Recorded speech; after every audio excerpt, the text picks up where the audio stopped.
In this lesson, we'll cover the copy function. This is a button on the control panel that, once pressed, will make a copy or multiple copies of the last job that was sent to the cutter.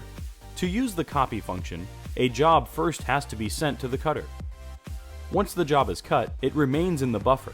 The copy function can use that data to cut more copies. Let's use this function and press the copy button. In the copy menu, there are three options. When the first option, media change mode, is enabled, it will stop the cutter after each copy is completed, allowing for the media to be switched. This is helpful when you are cutting sheets of media rather than a roll. The second option sets the number of copies to be cut.